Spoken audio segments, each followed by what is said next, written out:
আজকে আমি যে ব্যাপারটা নিয়ে কথা বলতেছি সেটা হচ্ছে অনেক মানুষের কিন্তু জানার ইচ্ছা থাকে যে আমরা যদি লোন নিয়ে থাকি এতে করে আমাদের কি লাভ হতে পারে এবং কি আমাদের কি সমস্যা হতে পারে।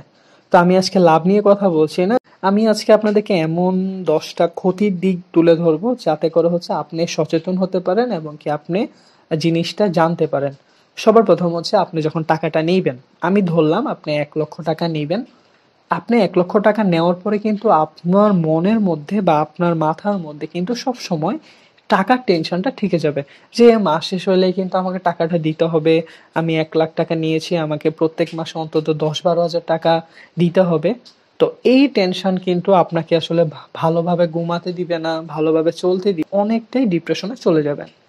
তাছাড়া আরেকটা যে ব্যাপার সেটা হচ্ছে, ধরুন আপনি 1 লাখ টাকা নিলেন, সবভাবেই সেখান থেকে আপনি বের হয়ে আসলেন, বাট আপনার কিন্তু লোভ বেড়ে যাবে।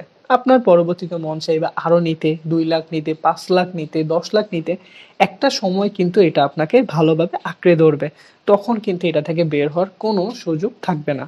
3 নম্বর হচ্ছে অনেক হয়রানি হতে হয়, কেননা এই লোনের টাকা একটা নির্দিষ্ট সময় দিতে হয়। আমাদের আসলে অনেকজনের কাছে কিন্তু নির্দিষ্ট সময় টাকা থাকে না। তখন আমরা কি করি, আমরা আমাদের আত্মীয় স্বজনের কাছ থেকে খুঁজতে যাই, বন্ধু বান্ধব থেকে খুঁজতে যাই, পাড়া প্রতিবেশী থেকে খুঁজতে যাই, অনেকভাবে আমাদেরকে হয়রানি হতে হয়, তাদের কথা শুনতে হয়। এটা কিন্তু আসলে খুব কষ্টদায়ক। 4 নম্বর হচ্ছে আমাদের কিন্তু অনেক সময় অপমানও হতে হয়। অনেকের রয়েছে, আমি দেখেছিলাম যারা হচ্ছে যে এই লোনের কাজ করেছিল, তারা হচ্ছে যে তাদের বাড়িতে বাইক নিয়ে চলে আসতো টাকার জন্য, তারা 1 মাস হয়ে যেত, 2 মাস হয়ে যেত, টাকা দিত না। তো এরকম সমস্যাগুলোর কারণে তাদেরকে কিন্তু অপমানও হতে হয়েছে। এমনও অনেক জায়গায় শুনেছি যে তাদের হাঁড়ি পাতিল পর্যন্ত নিয়ে গেছে। সো এগুলো নিয়ে অনেকটাই সচেতন থাকতে হবে।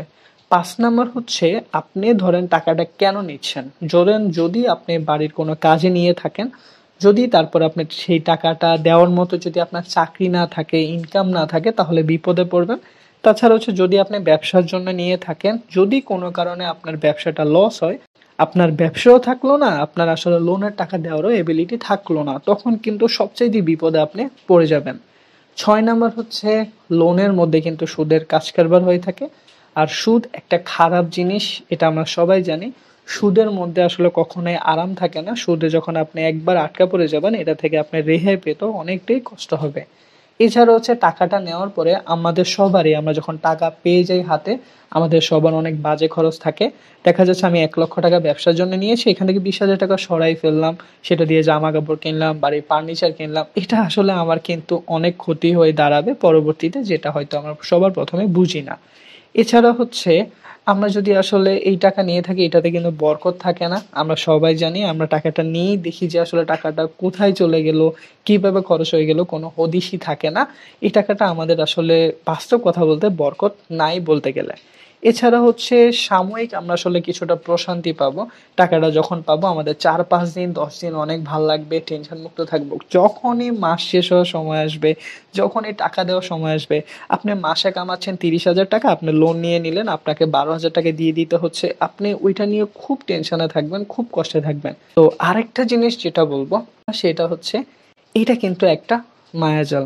যেহেতু আল্লাহ তাআলা আমাদের জন্য লোন, আমি ততটুকু জানি না, আমার ইসলাম নিয়ে ততটুকু পড়া নেই। আমি যতটুকু জানি যে লোনের মধ্যে যদি সুদ জড়িত থাকে তাহলে সেটা হারাম হয়ে যাবে। তো হারামে আরাম নেই, এটা আমরা সবাই জানি। এটা একটা মায়াজালের মতো। তো আসলে লোনটা আমাদের নেওয়াটা আমি মনে করি আর কি যে উচিত হবে না। তাছাড়া হচ্ছে যে এবার আমার কথা শোনার পরেও যাদের মন চাইবে সেটা তাদের একান্ত ব্যক্তিগত ব্যাপার। আমার উচিত হয়েছে বা আমার মনে হয়েছে যে আমি আপনাদেরকে এটা জানানো উচিত, তাই আমি জানালাম। সবাই আমাকে ভালোবাসা দিবেন, সাপোর্ট করবেন। কোনো রকম প্রশ্ন থাকলে আমাকে কমেন্টস করতে পারেন। আসসালামু আলাইকুম।